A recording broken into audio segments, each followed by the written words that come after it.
എന്ന് പറയുമ്പോൾ ഇത് നമ്മുടെയൊക്കെ ഹൃദയത്തിൽ ഏറ്റവും ആഴത്തിൽ പതിഞ്ഞ അക്ഷരങ്ങളാണ്. ഞാനും ഈ പേര് കേട്ടപ്പം എനിക്ക് ഭയങ്കര ഇൻട്രസ്റ്റിംഗ് ആയിട്ട് തോന്നി. മനസ്സിൽ തങ്ങി നിൽക്കുന്ന ഒരു സിനിമയായിരിക്കും. ബാക്ക്ഗ്രൗണ്ട് സ്കോർ ചെയ്യുമ്പോൾ ശരിക്കും ഒരുപാട് സീൻസ് എനിക്ക് ഒരുപാട് മനസ്സിൽ തട്ടി ചെയ്യാൻ കഴിഞ്ഞു. ഈ സിനിമയുടെ പേര് തന്നെയാണ് അതിൻ്റെ ഏറ്റവും വലിയ അട്രാക്ഷൻ എന്ന് തോന്നുന്നത്. നമ്മൾ മലയാളികൾ ആദ്യമായിട്ട് ചൊല്ലിപ്പഠിച്ചതും എഴുതി പഠിച്ചതും ആയി തൊട്ട് അത് അവസാനിക്കുന്ന ആയിൽ എത്തി നിൽക്കുമ്പോൾ ഇത് നമ്മുടെയൊക്കെ ഹൃദയത്തിൽ ഏറ്റവും ആഴത്തിൽ പതിഞ്ഞ അക്ഷരങ്ങളാണ്. എന്ന് ചേർത്ത് പറയുമ്പോഴത് അമ്മയായി മാറുന്നുണ്ട്. ഈ സിനിമ അമ്മയുടെ കഥയാണ്, കുഞ്ഞിൻ്റെ കഥയാണ്. നമ്മളെല്ലാവരും കടന്നു പോകുന്ന ജീവിതാനുഭവങ്ങളെ നമുക്ക് ഈ സിനിമ ഒന്നുകൂടി ആഴത്തിൽ പറഞ്ഞു തരാൻ പോകുന്ന സിനിമയാണ്. നല്ല സിനിമയുടെ തിരിച്ചുവരവിന് ഈ സിനിമ ഒരു തുടക്കമാകട്ടെ എന്ന് ആഗ്രഹിക്കുന്നു, പ്രാർത്ഥിക്കുന്നു. എല്ലാവിധ ആശംസകളും. നന്ദി. Thank you, sir. Requesting sir to please stay back, and we will be doing the audio launch now. And sir, after switching on, we request you to please sit back. Please settle down. So on the count of 3, 2, 1, and here we go, the official audio launch of the movie. കണ്ണത്താ ദൂരത്ത് കനവിൻ്റെ കനലുണ്ടേ, നീരറ്റ ചോലയിലെങ്ങോ കനിവിൻ്റെ ഉറവുണ്ടേ. അമ്മയെ കുറിച്ച് പറയുമ്പോൾ ശരിക്കും സിബി സാറൊക്കെ പറഞ്ഞ പോലെ തന്നെ ഈ സിനിമ കഴിഞ്ഞിറങ്ങുമ്പോൾ അമ്മയെ പോലെ തന്നെ നമ്മുടെ കൂടെ എന്നും സഞ്ചരിക്കാൻ പറ്റുന്ന, നമ്മുടെ കൂടെ എന്നും മനസ്സിൽ തങ്ങി നിൽക്കുന്ന ഒരു സിനിമയായിരിക്കും. ഇതിൽ ഒരു പ്രധാനപ്പെട്ട ഒരു കഥാപാത്രം ചെയ്യാൻ സാധിച്ചു. ചില സിനിമകളും ചില കഥാപാത്രങ്ങളും നമുക്ക് മനസ്സിലിങ്ങനെ തങ്ങി നിൽക്കും. നമ്മൾ ഷൂട്ട് കഴിഞ്ഞിട്ട് കുറച്ച് നാളായി ഇപ്പോഴും ഞാൻ ആ കഥാപാത്രത്തെക്കുറിച്ച് ആലോചിക്കുമ്പോഴും ചില സിനിമകൾ നമുക്ക് ചെയ്ത് കഴിയുമ്പോൾ, ചില കഥാപാത്രങ്ങൾ ചെയ്ത് കഴിയുമ്പോൾ നമുക്ക് വളരെയധികം സാറ്റിസ്ഫാക്ഷൻ തോന്നുന്നൊരു മൊമെൻ്റ് ഉണ്ട്. അങ്ങനെ ഒരു സിനിമയായിരുന്നു. അത്രയും മനോഹരമായിട്ടാണ് തോമസ് സാറ് നമ്മൾക്ക് പറഞ്ഞു തന്നതും അത് ചെയ്യാൻ സാധിച്ചതും.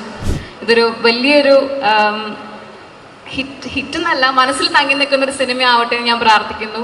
കണ്ണത്താ ദൂരത്ത് കനവിൻ്റെ കനലുണ്ടേ, നീരറ്റ ചോലയിലെങ്ങോ കനിവിൻ്റെ ഉറവുണ്ടേ.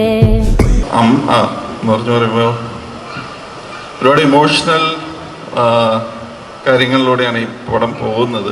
ബാക്ക്ഗ്രൗണ്ട് സ്കോർ ചെയ്യുമ്പോൾ ശരിക്കും ഒരുപാട് സീൻസ് എനിക്ക് ഒരുപാട് മനസ്സിൽ തട്ടി ചെയ്യാൻ കഴിഞ്ഞു.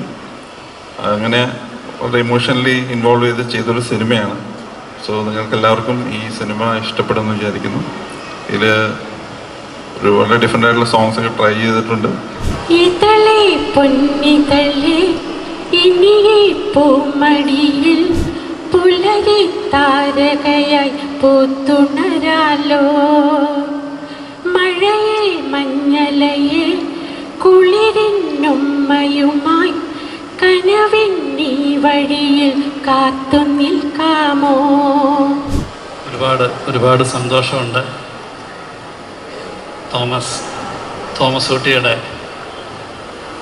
തോമസും ഞാനും തമ്മിലുള്ള ഒരു ബന്ധത്തിനെ കുറിച്ച് പറയുമ്പോൾ, തോമസ് എൻ്റെ ഒരു ശിഷ്യനല്ല. കാരണം ഞാൻ അസിസ്റ്റൻ്റ് ആയിരിക്കുന്ന സമയത്ത് തന്നെ എൻ്റെ കൂടെ ജോയിൻ ചെയ്ത് ഞങ്ങൾ ഒരുമിച്ച് ഒരു ടീമായിട്ട് വർക്ക് ചെയ്ത് വന്ന ഒരാളാണ്. എനിക്ക് തോന്നുന്നു അതിനിപ്പോൾ ഒരു 30 വർഷത്തിൻ്റെ പഴക്കമുണ്ട്. സല്ലാപം എന്ന സിനിമയിലാണ് ഞാൻ അസോസിയേറ്റും എൻ്റെ തൊട്ട് പിന്നെ തോമസും ഒക്കെ വർക്ക് ചെയ്യുന്നത്. പിന്നീട് ഞാൻ കാഴ്ചയിലേക്ക് എത്തിയപ്പോൾ തന്മാത്രയിലൂടെ പളുങ്ക് ഈ സിനിമകളിലൊക്കെ എന്നോടൊപ്പം യാത്ര ചെയ്തിട്ടുള്ളതാണ്. അപ്പം തോമസിൻ്റെ ഓരോ ചെറിയ ചലനങ്ങളും, ഈവന്തോ ആടുജീവിതത്തിൽ പോലും ഞങ്ങൾ ഒരു 2 മാസം കോവിഡിൻ്റെ ഒരു ക്വാറൻറ്റൈനിൽ കിടന്നപ്പോഴും ആ സമയത്ത് ഉണ്ടായിരുന്നു എന്നുള്ളതും ഇവിടെ ഓർക്കുകയാണ്. തോമസിൻ്റെ ഒരു നല്ലൊരു പ്രോജക്റ്റ്. കാരണം തോമസ് ചെയ്യുന്ന എല്ലാ സിനിമയുടെയും കഥകളെക്കുറിച്ച് എൻ്റെ അടുത്ത് സംസാരിക്കാറുണ്ട്. പ്രത്യേകിച്ച് ഞാനും ഈ പേര് കേട്ടപ്പം എനിക്ക് ഭയങ്കര ഇൻട്രസ്റ്റിംഗ് ആയിട്ട് തോന്നി. അതുകൊണ്ട് അതിന് എല്ലാവിധമായ ആശംസകളുമാണ്. പ്രത്യേകിച്ച് തോമസിൻ്റെയും ടീമിൻ്റെയും ഗോപിയുടെയും ഒക്കെ ഈ നല്ല സംരംഭത്തിന് എല്ലാവിധമായ ആശംസകളും അറിയിക്കുകയാണ്. Thank you. എന്നൊരു ചിത്രത്തിന്റെ കഥാകൃത്തും ഈ ഒരു സിനിമയുടെ റൈറ്ററും കവി പ്രൊഡക്ഷൻസിന്റെ അമരക്കാരനുമായിട്ടുള്ള മിസ്റ്റർ കവി പ്രസാദിനെ ഒത്തിരി സ്നേഹത്തോടെ തന്നെ ഞാൻ വേദിയിലേക്ക് ഇൻവൈറ്റ് ചെയ്യാണ്. ശരിക്കും ഞങ്ങൾ ഈ പടത്തിന്റെ ടൈറ്റിൽ അനൗൺസ് ചെയ്തപ്പോൾ നമുക്ക് വന്ന പ്രധാനപ്പെട്ട ഒരുപാട് ഫീഡ്ബാക്ക് വന്ന എല്ലാ പോസിറ്റീവ് ഫീഡ്ബാക്ക് ആയിരുന്നു. കോമൺ ആയിട്ട് വന്നൊരു എലമെന്റ് ഈ പേരിലെ പ്രത്യേകതകൾ തന്നെയാണ്. അതായത് വളരെ എന്താണ് പറഞ്ഞത്, ഡിഫറൻസ്, ഒരു വെറൈറ്റി ഇതുവരെ വന്നിട്ടില്ല. അക്ഷരമാലയിലെ അടുപ്പിച്ച് 2 അക്ഷരങ്ങൾ ഇതുവരെ വന്നിട്ടില്ല. മാത്രമല്ല എന്തൊക്കെയോ ചില കാര്യങ്ങൾ ഒളിപ്പിച്ചിട്ടുണ്ട്. ഒന്നും കാണാതെ എന്തായാലും ഇങ്ങനൊരു പേരിടില്ല. അപ്പം ചിലതൊക്കെ ഒളിപ്പിച്ചിട്ടുണ്ട്. അപ്പോൾ കൊള്ളാം, നല്ല ഇൻട്രസ്റ്റിംഗ് ആണ് എന്നുള്ളൊരു അഭിപ്രായം വന്നു. സ്വാഭാവികമായിട്ടും ഞങ്ങളത് സന്തോഷിപ്പിച്ചു. അതിനുശേഷം ഞങ്ങളൊരു 1-2 പ്രിവ്യൂ വെച്ചു. അപ്പോഴും ഞങ്ങൾക്ക് കിട്ടിയ ഒരു ജനറൽ കമൻറ്റ് വളരെ ഡിഫറെൻ്റ് ആയിട്ടുള്ളൊരു കഥയാണ്, വ്യത്യസ്തമായൊരു കഥയാണ്, കൊള്ളാം, ഇഷ്ടപ്പെടുന്ന പോലെ മലയാള സിനിമ ഇതൊരു പറയാത്തൊരു പ്രമേയമാണ്. അപ്പോൾ പോസിറ്റീവ് ഫീഡ്ബാക്ക് കിട്ടുന്നു. അപ്പോൾ ഇതിലെല്ലാം കോമൺ ആയിട്ട് വന്നൊരു എലമെന്റ് വെറൈറ്റി എന്നുള്ളൊരു സംഭവമാണ്. അതായത് ഇതുവരെ കേൾക്കാത്ത ഡിഫറൻസ് അതിൽ വന്നു എന്നുള്ളതാണ്. എല്ലാവരും പടം കാണണം. Thank you so much.